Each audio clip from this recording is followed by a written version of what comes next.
پاکستان میں طاقت کا سرچشمہ عوام ہے یا فوج؟ یہ پاکستان کی 75 سالہ تاریخ میں بنیادی سوال ہے کہ فوج جو ہے کیا وہی سارے معاملات کو دیکھتی ہے، چاہے وہ معاشی معاملات ہوں، سیاسی معاملات ہوں، عسکری معاملات ہوں، سلامتی کے معاملات ہوں، سیلاب آ گیا ہو، زلزلہ آ گیا ہو، قدرتی آفات آ گئی ہوں۔ تو یہ ایک بہت بڑا سوالیہ نشان ہے کہ پاکستان میں طاقت کا سرچشمہ کون ہے، عوام ہے یا فوج ہے؟ فوج کا ظاہر ہے کردار تو ہے، سول ملٹری ریلیشنز کی ہم بات کرتے ہیں تو اس میں تو ظاہر ہے کہ پاکستان کی 75 سالہ تاریخ میں 4 دفعہ فوج نے جو ہے اقتدار سنبھالا: 1958 میں، 1969 میں، 1977 میں اور 2012 میں۔ پچھلے دنوں سپٹمبر کی 5 تاریخ کو انٹر سروسز پبلک ریلیشنز نے ISPR نے ایک بیان جاری کیا۔ اس میں یہ کہا گیا واضح طور پہ کہ جو آرمی چیف ہیں جنرل قمر جاوید باجوہ، وہ اپنی مدت ملازمت میں توسیع نہیں کریں گے، وہ ریٹائر ہو جائیں گے نومبر کے آخر میں۔ تو یہ ساری جو بحث تھی یا جو ڈیبیٹ چل رہی تھی، اور جس میں عمران خان صاحب جو ہے وہ پیش رہے ہیں، کیونکہ یہ پورا کا پورا جو نیریٹو ہے، جو بیانیہ ہے فوج کو متنازع بنانے کا، اس کے کردار کو، یہ پاکستان کے سابق وزیر اعظم نے شروع کیا۔ اور وہ اس طرح سے شروع کیا کہ 2019 میں اگست کے مہینے میں، یعنی آرمی چیف کی جو مدت ملازمت ہے وہ نومبر کے آخر میں ختم ہو رہی تھی 2019 میں، اگست کے مہینے میں ایک خط جاری ہوتا ہے پرائم منسٹر کے لیٹر ہیڈ پہ، جس میں عمران خان صاحب بحیثیت وزیر اعظم جو ہے آرمی چیف کی 3 سال تک توسیع دے دیتے ہیں۔ بہت بڑا بلنڈر تھا وہ، کوئی پروسیجر فالو نہیں کیا گیا، کیونکہ وزیر اعظم کا کام اس طرح سے نہیں ہوتا ہے۔ پروسیجر کو فالو کرنا چاہیے کہ وزارت دفاع جو ہے وہ 3 نام بھیجتی ہے، اور اس میں ظاہر ہے کہ GHQ کا رول ہوتا ہے، جو سینئر 3 نام یا 5 نام جو سینئر جو جنرلز ہیں ان کے نام بھیجتی ہے۔ اس کے بعد وزیر اعظم جو ہیں وہ صدر کے مشورے سے آرمی چیف کو اپوائنٹ کرتے ہیں۔ یہ نہیں ہوا، یعنی نومبر میں ٹرم ختم ہو رہی ہے، آپ نے اگست میں اپنے لیٹر ہیڈ پہ، پرائم منسٹر کے لیٹر ہیڈ پہ توسیع دے دی 3 سال کی، اسے متنازع بنا دیا۔ اتنا متنازع بنایا کہ معاملہ جو ہے وہ سپریم کورٹ کو چلا گیا، اور پھر سپریم کورٹ نے پارلیمنٹ سے کہا کہ آپ جو ہے قانون سازی کریں آرمی چیف کے، نیول چیف، ایئر چیف کی جو ٹینیور ہے اس کے بارے میں، کہ توسیع دی جائے نہیں دی جائے، کتنے سال کی ہو، یہ ہو وہ ہو۔ تو یہ چیز بہت غلط ہوئی، جو نہیں ہونی چاہیے تھی۔ دوسری چیز کی گئی جو سابق وزیر اعظم صاحب نے کی، اور یہ کی انہوں نے پچھلے سال، کہ DGISI جو ہے اس کا نام، اس کی تبدیلی ہو گئی۔ ISPR نے اس کا ذکر کر دیا اسٹیٹمنٹ میں کہ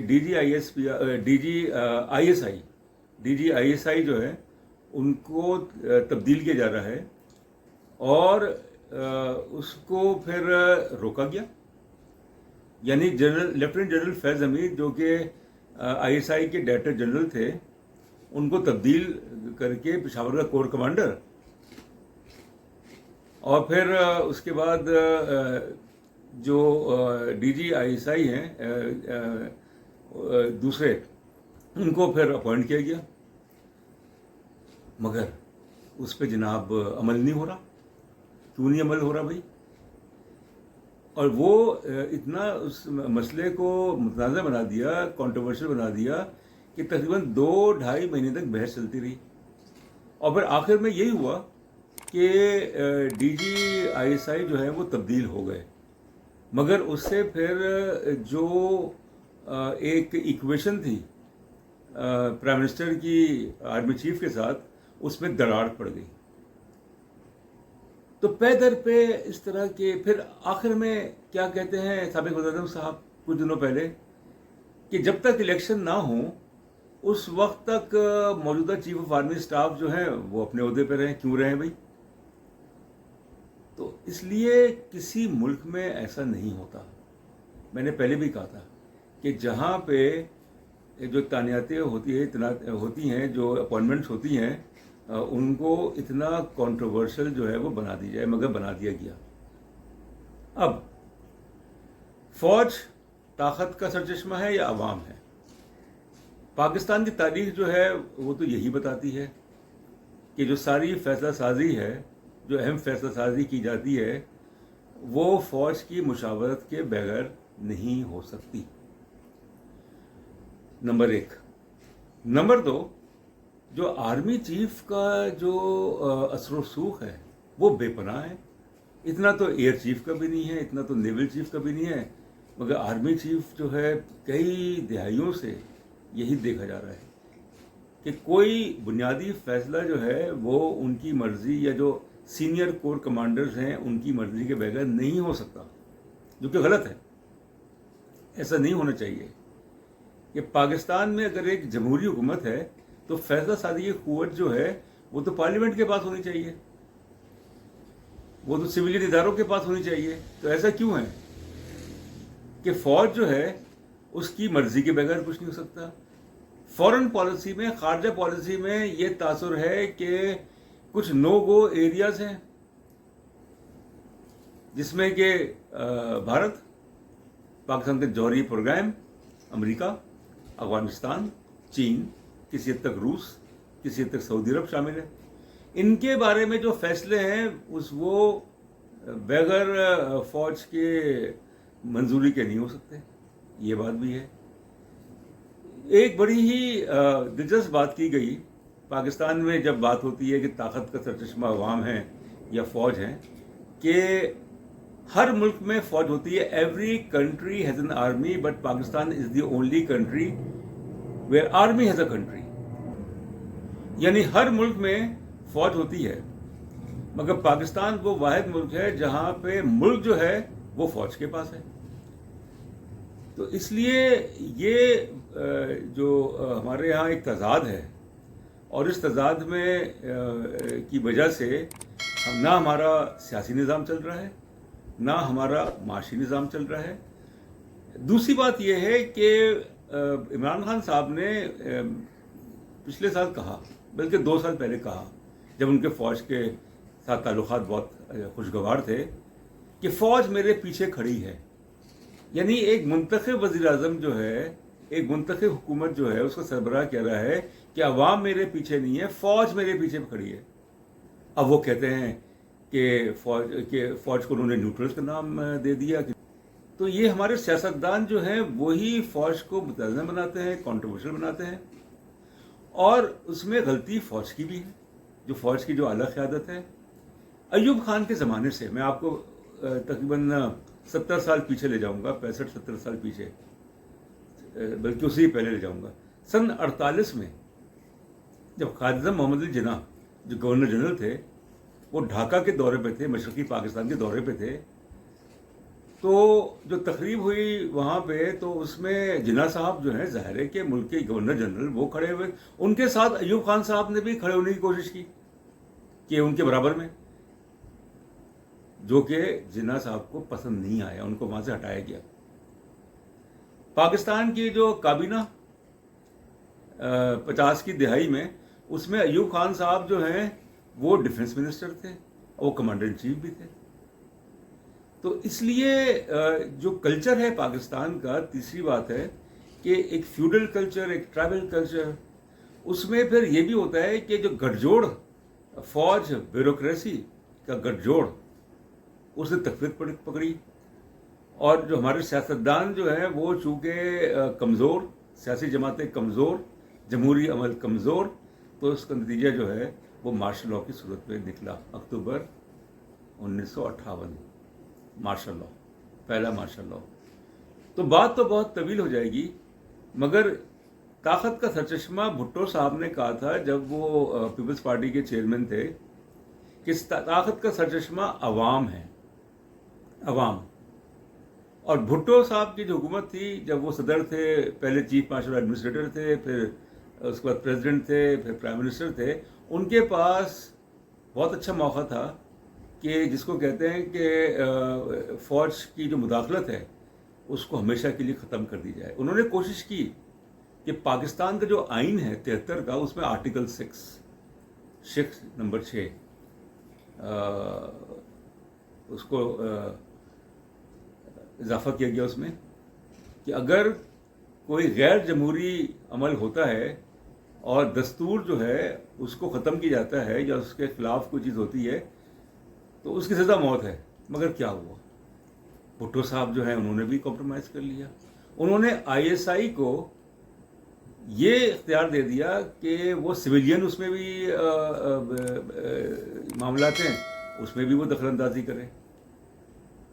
تو ایک ایسا شخص جو کہ اس پوزیشن میں تھا، پاکستان ٹوٹ چکا تھا اور فوجی حکومت تھی اس وقت، ذمہ داری فوج کی تھی، فوج کا مورال ختم ہو گیا تھا، بہت خراب ہو گیا تھا. بھٹو صاحب نے بھی کوشش نہیں کی کہ طاقت کا سرچشمہ عوام ہے. 11 سال تک ضیاء الحق رہے جو کہ ملک کے چیف مارشل اور ایڈمنسٹریٹر بھی رہے. پھر مشرف صاحب نے اقتدار سنبھال دیا، تقریباً 8-9 سال وہ رہے. تو مقصد کہنے کا یہ ہے کہ جب تک کہ پاکستان کی سوچ نہیں بدلتی، آخر بھارت میں ایسا کیوں نہیں ہوتا ہے؟ بھارت میں کیوں کہا جاتا ہے کہ طاقت کا سرچشمہ عوام ہے؟ وہاں پہ فوج کی ہمت نہیں ہوتی. وہاں پہ جو جنرلز ہیں، بنگلہ دیش میں جنرلز کی ہمت نہیں ہوتی. پہلے انہوں نے کیا تھا، ترکی میں نہیں ہوتی. تو صرف پاکستان میں ہی میں ایسا کیوں ہے؟ اس کی وجہ یہ ہے کہ ہمارے ہاں کے جو سیاسی جو جماعتیں ہیں وہ سیاسی جماعتیں نہیں ہیں. These are not political parties in the real sense. وہ ایک فیوڈمز ہیں، موروثی سیاست کو فروغ دیتے ہیں. تو ظاہر ہے کہ فوج جو ہے چونکہ وہ ابھی تک منظم ادارہ ہے تو اس لیے اس نے فائدہ اٹھایا. اور اس کی وجہ سے فوج کا کردار آپ دیکھیں کہ اس کا معاشی کردار ہے، کہ اس کے کارپوریٹ جو انٹرسٹ ہیں. اس میں عائشہ صدیقہ، ڈاکٹر عائشہ صدیقہ کی جو کتاب ہے ملٹری ان کمپنی، اس میں صاف طور پہ بتایا گیا ہے کہ فوج کے جو ہے وہ معاشی مفادات ہیں، کاروباری مفادات ہیں. تو یہ تو نہیں ہونا چاہیے. فوج کو اپنے کام سے کام رکھنا چاہیے. تو اس لیے میں یہ کہوں گا آخر میں کہ طاقت کا سرچشمہ پاکستان میں عوام نہیں ہے، کبھی بھی نہیں تھے.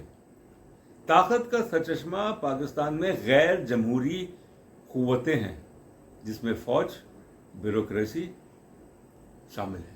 اب مارشل لا لگا 77 میں، جس کو نصرت بھٹو صاحبہ نے چیلنج کیا، تو مارشل لا جو ہے اس کو جو ہے ڈاکٹرن آف نیسیسٹی کے تحت جائز قرار دے دیا گیا. تو اس سے بڑی میرے خیال میں جمہوریت کے خلاف کوئی بات نہیں ہو سکتی. اس لیے پاکستان میں طاقت کا سرچشمہ جو ہے اگر عوام ہوتے تو یہ حالات نہیں ہوتے. طاقت کا سرچشمہ اگر عوام ہوتے تو اس ملک میں بھوک، افلاس، بیڈ گورننس،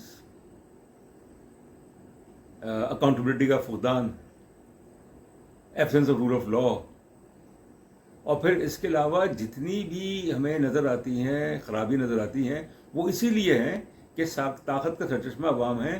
عوام نہیں ہے، عوام نہیں ہے، عوام نہیں ہے. اور سیاسی جماعتیں جو ہیں انہوں نے بھی کبھی کوشش نہیں کی. ان کا مقصد یہ ہوتا ہے اقتدار میں آ جانا. مگر ظاہر ہے کہ جب حالات اتنے خراب ہو جائیں اور پھر پاکستان کے جو موجودہ حالات ہیں اس میں جو کنفرنٹریشن ہے وہ سیاسی جو پاکستان تحریک انصاف اور جو حکمران جو اتحاد ہے ان کی آپس میں چپخلش اتنی بڑھ چکی ہے کہ یہ خطرہ ہوتا ہے کہ کہیں ملک میں دوبارہ فوجی اقتدار قائم نہ ہو جائے. مگر فوج جو ہے اس نے بھی شاید سبق سیکھ لیا ہے کہ یہ ملک جو ہے یہ ان گورنیبل ہے. اسے فوج بھی نہیں چلا سکتی کیونکہ بلوچستان کا مسئلہ جو ہے بہت ہی نازک ہے. خطرات بے پناہ ہیں، بھارت کے ساتھ تعلقات، اور پھر ظاہر ہے کہ اگر فوج اقتدار سنبھالتی ہے تو پھر اس کے خلاف بین الاقوامی رد عمل ہوگا، شدید رد عمل ہوگا. تو اس لیے یہ معاملہ، یہ مسئلہ پاکستان میں رہے گا، کیونکہ ہمارے یہاں کے جو عوام ہیں، جو اشرافیہ ہے، اس کو کوئی فرق نہیں پڑتا کہ اگر فوج جو ہے وہ طاقت کا سرچشمہ ہو، بلکہ وہ تو فوج کو خوش آمدید کہتے ہیں. وہ تو کہتے ہیں کہ فوج جو اقتدار سنبھال لے، اور جب اقتدار سنبھال لیتی ہے فوج تو کچھ عرصے کے بعد ان کے خلاف ہو جاتے ہیں، جیسے کہ ایوب خان کے خلاف ہوا، جیسے یہ خان کے خلاف ہوا، جیسے ضیاء الحق کے خلاف ہوا، جیسے مشرف کے خلاف ہوا. بہت شکریہ.